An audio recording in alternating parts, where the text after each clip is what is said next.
More, médico residente de neumología del Hospital Nacional Daniel Arcides Carrión.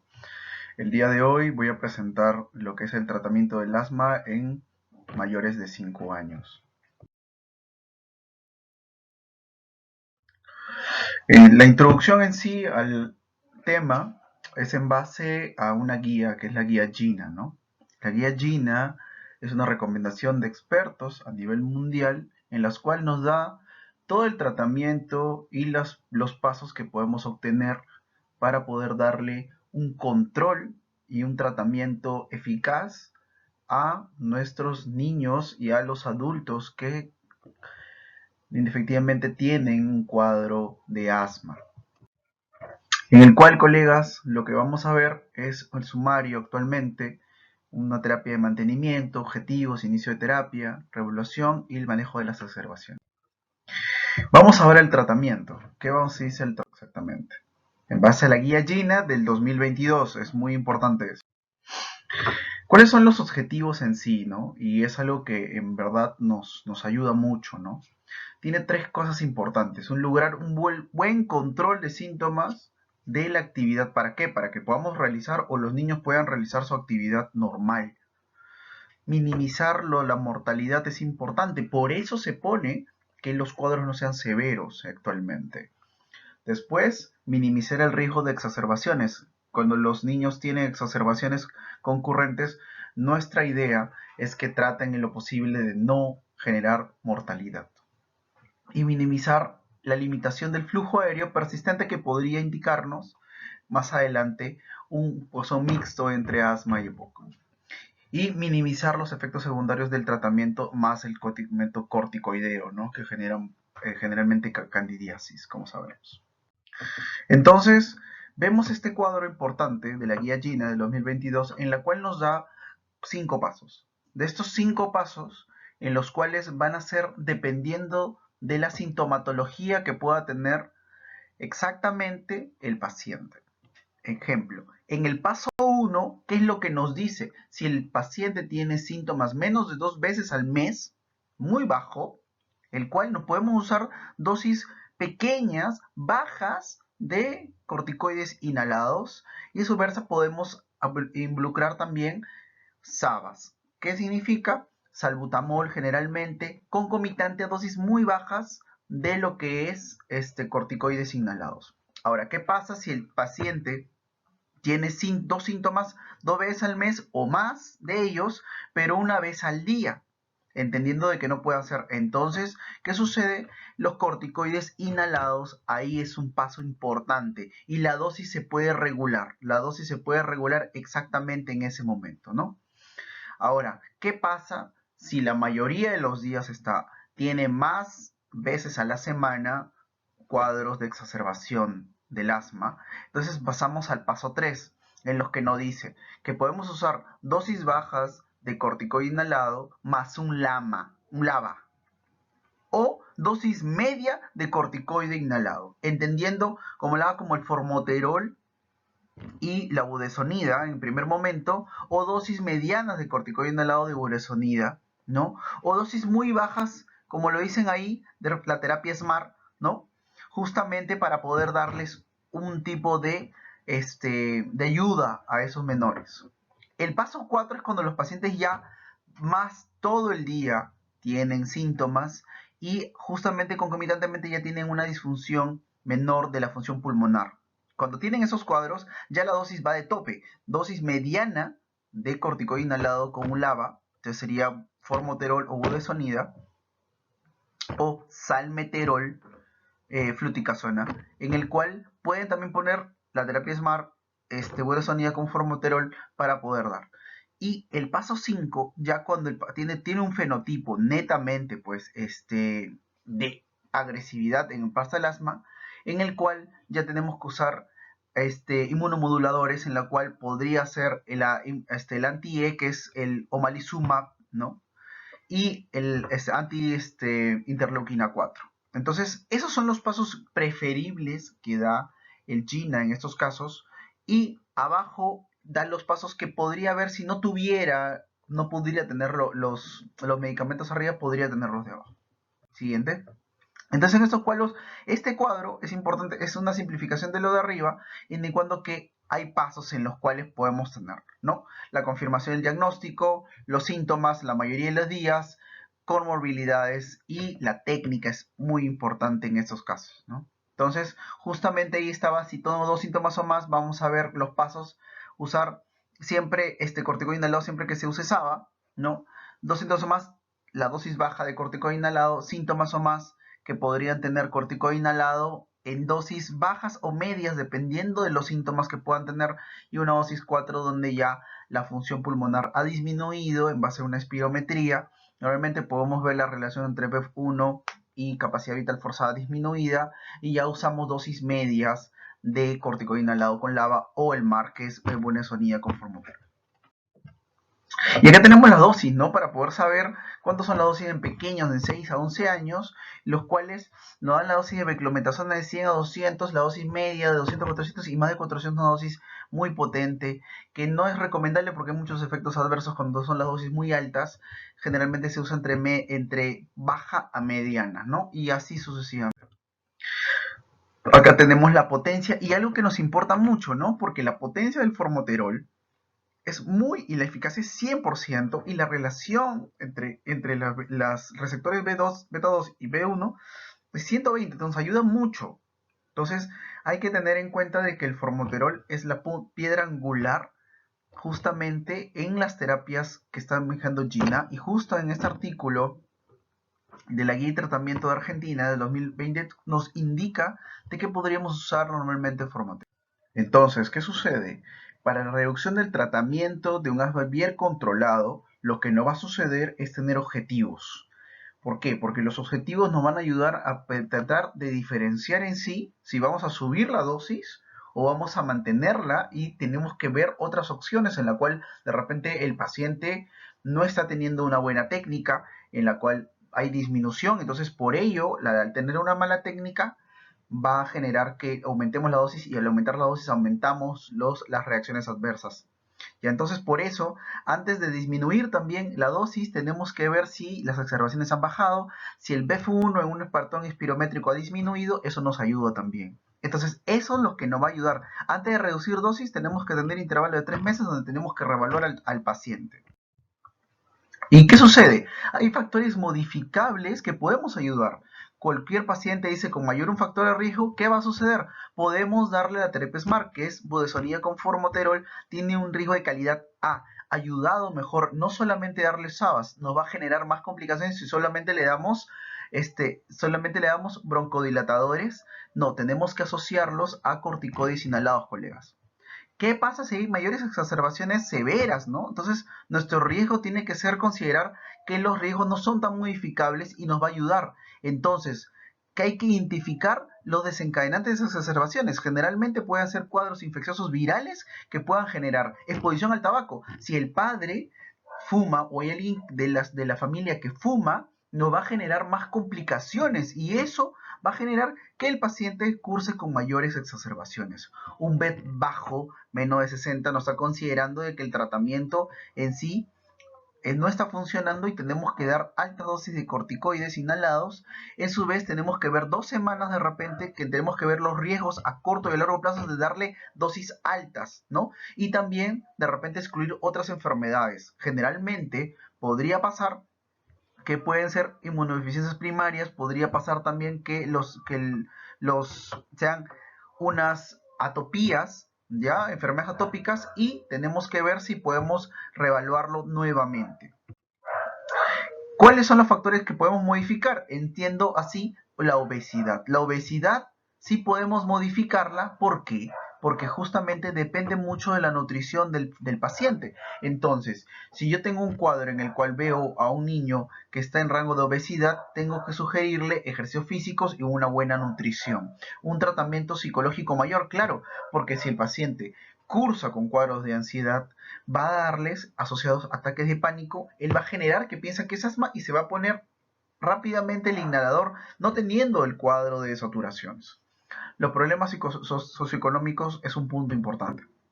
El gobierno actualmente está pasando por estos cuadros de pandemia, estamos pasando de que no hay medicamentos generalmente en el CIS, no hay medicamentos, son costosos, entendemos que la formación de budesonida con formoterol es cara y tratamos de apoyarlos, pero en la medida en la cual no se bajen los precios de los corticoides inhalados, no va a generar una adherencia del paciente y solamente va a usar lo que de repente le calma rápidamente el cuadro de broncoespasmo, ¿no? Como son el salbutamol.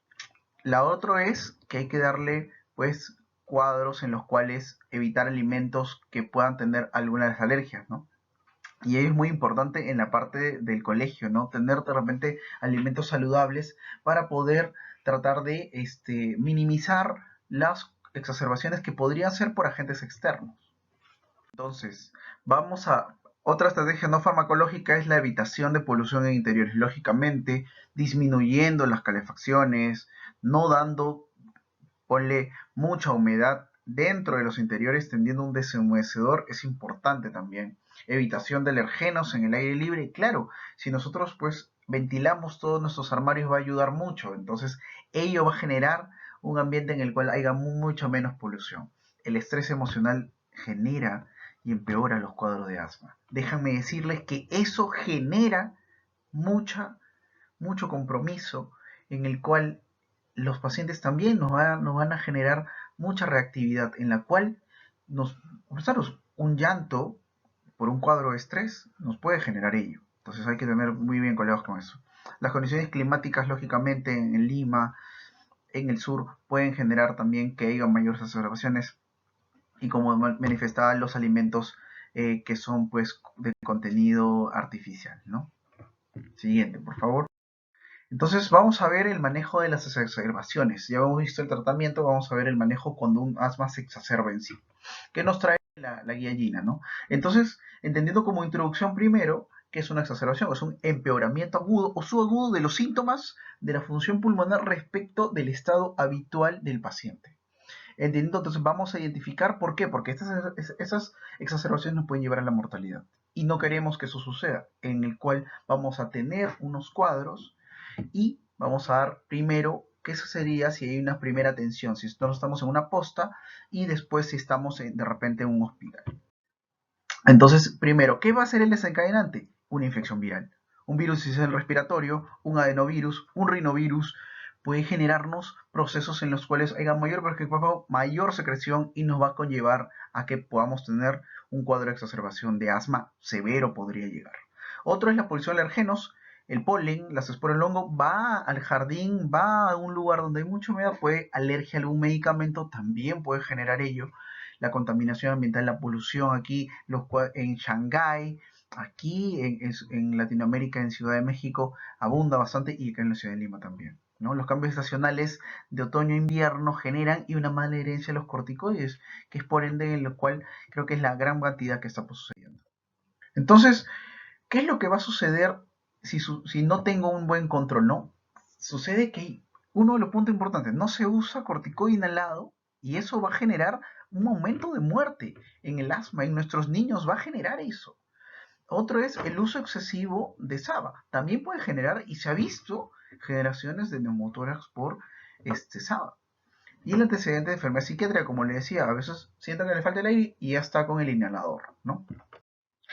Vamos a ver qué dice la guinda en el manejo de atención primaria. Entonces, hay una atención primaria, un paciente viene con una exacerbación de asma, en el cual justamente se pregunta si es asmático, si ha tenido antecedentes de asma también, y si tiene la severidad moderada, leve, moderada y severa. Tenemos que actuar rápidamente. Si tiende a un leve moderado, tengo que darle salbutamol, ¿no? Netamente, en la cual 4 a 10 puff íntegramente, ¿no? Íntegramente con aerocámara. Hay que tener en cuenta eso, con espaciados de 20 minutos durante una hora y después vamos a reevaluarlo en la siguiente hora para ver si le mantenemos o le vamos disminuyendo. Igual con un corticoide, ¿ya?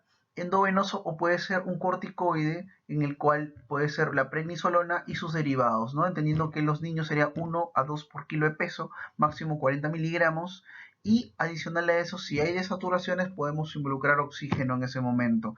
Hay que tratar de ver las reevaluaciones rápidas para poder tener y ver si en una hora ya mejoró, el cual se le hace la descarga, se le varía automáticamente.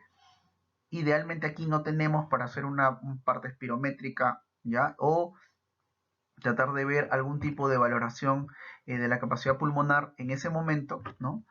Pero podemos ver por las saturaciones y por la clínica si el niño está mejorando en sí, ¿no? Si lo vemos exactamente ello, podemos proceder al alta, lógicamente entendiendo que podemos darle al día siguiente unas reevaluaciones, 1 o 2 días siguientes, y después darle un tratamiento ya instaurado, ¿no? Con corticoides inhalados, lógicamente. ¿Y qué sucede si ya lo manejo en urgencias? El niño llega, y pues, eso es el ABC. En sí, veo la vía aérea, veo toda la parte torácica y después la parte circulatoria. Entonces, en ese sentido, vamos a poder proceder y tener dos tipos. Si vemos que hay un silencio, confusión, el menor está estando en que no tiene un cuadro, pues, concomitante a un cuadro leve o moderado, sino es severo, lógicamente tenemos que estar predispuestos a un proceso de intubación endotraqueal en la cual podríamos interconsultar a la UCI, ¿no? Un cuadros severos en los cuales la frecuencia respiratoria está mayor a 30, hay agitación, hay silencio torácico, que es muy importante, la saturación es menos de 90, las pulsaciones son menos de 130, y la presión al pico es generalmente menor al 50%, entonces ello ya vamos a justamente connotar que tenemos que darle betagonistas de acción corta, bromuro y patropio, darle oxígeno y ver si le vamos a dar corticoterapia endovenosa inmediata, sulfato de magnesio, y tratar de ver si en verdad podemos proceder a una unidad de cuidados intensivos.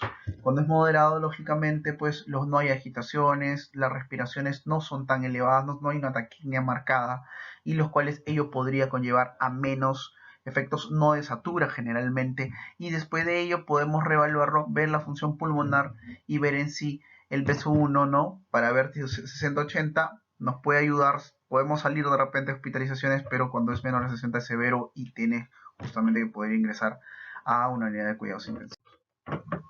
Después vamos a gestionar, como les decía, corticoides inhalados por 2 a 4 semanas y vamos a ver qué es lo que le podemos dar. Generalmente le damos bioral, prednisona, sus equivalentes por 1 o 2 días de tratamiento, a veces hasta 5 días, y no usar solamente corticoide, beta-agonización corta ni acción larga. No hay que usarlo, por favor, ¿no?